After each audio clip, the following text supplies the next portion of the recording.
Government spokesman Eric Kiraithe has regretted that not enough security was accorded to senior IEBC officials before the death of ICT manager Chris Msando. In a media briefing in the last hour, Kiraithe assured that security agencies had been mobilized to provide maximum protection to Kenyans during this period. Let's now speak to our reporter Nick Wambua, who's joining us from the city centre. He's just from covering the government spokesperson Eric Kiraithe. Nick, the government spokesperson has admitted that indeed there was not enough security for the IEBC officials. Why is that? Yeah, on the same point, Aki says that Eric Kiraithe is also asking that Kalonzo Musyoka, that is NASA's deputy or running mate to Raila Odinga, should also apologize over his sentiments yesterday that he made over the involvement of the acting cabinet secretary for security, internal security, Fred Matiang'i, trying to attach him to the murder of Chris Msando. Therefore, Kiraithe is saying that the sentiments from the deputy president to be, or rather the running mate to NASA presidential candidate, that is Raila Odinga, Kalonzo Musyoka, terming it as unfortunate from the leader who is also aspiring to be to be a deputy president of this country. On the same note, Aki says that Kiraithe also mentioned the Kisumu senator's sentiments yesterday about Joseph Owoth, that is a former communications person to the Kenya Defence Forces, allegations that he made that he was missing, and after that he was dismissed from the forces or from his position, and therefore they came out yesterday to say that Owoth was still working, he was still conducting his duty, and he was safe, he was not lost. So he's saying that Nyong'o, on the same note, should also apologize over sentiments which bring fear to Kenyans at this moment, these election moments, because now after Chris' murder, now and the suspicions that Nyong'o's statement brought yesterday meant that Kenyans were now getting worried over the same, over the missing of what is alleged by Nyong'o yesterday. And they're saying that this is unfortunate from these leaders. At this crucial moment as we head to the elections, very few days to the elections, he's saying that they are unfortunate from these leaders and they should apologize to Kenyans and to the families of Matiang'i and at the same point, Owoth's family. So, Akisa, what is happening right now is that it is a crucial moment of the elections with these a few days remaining. And he's saying that Kenyans should be vigilant at this moment to make sure that no one is carrying them at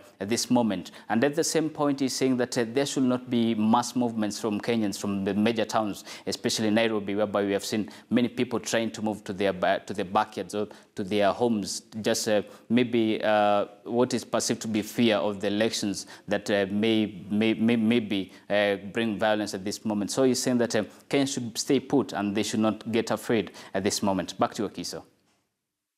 Just listen to what the government spokesperson had to say earlier on in the morning.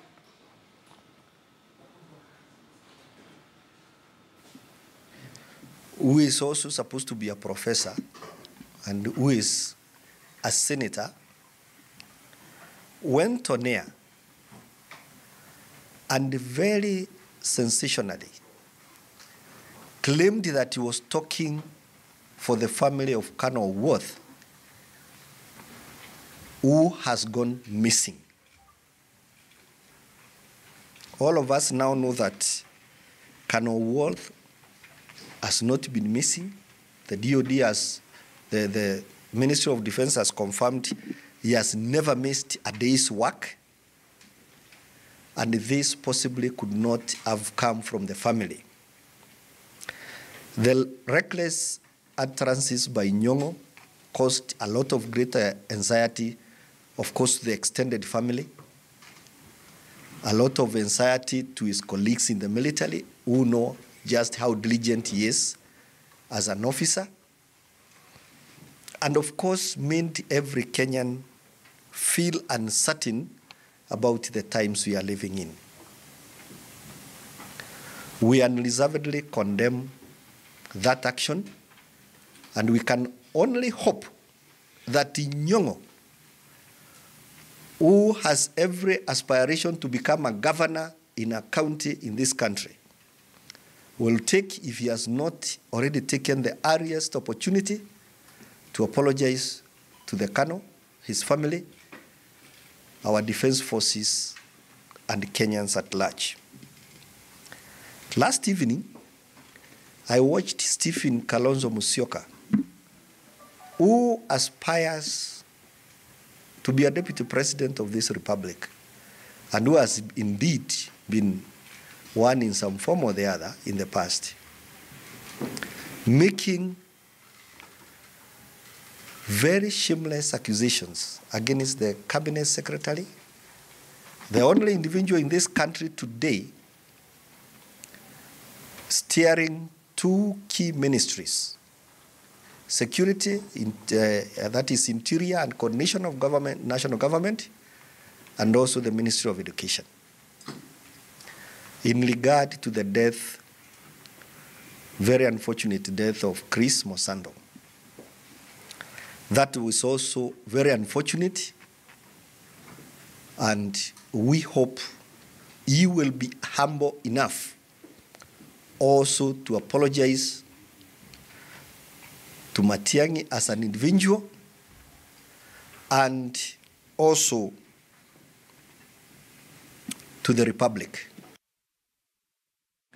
All right, so away from that, with just 5 days to go to the election, what else was addressed in that particular briefing by Eric Kiraithe, Nick?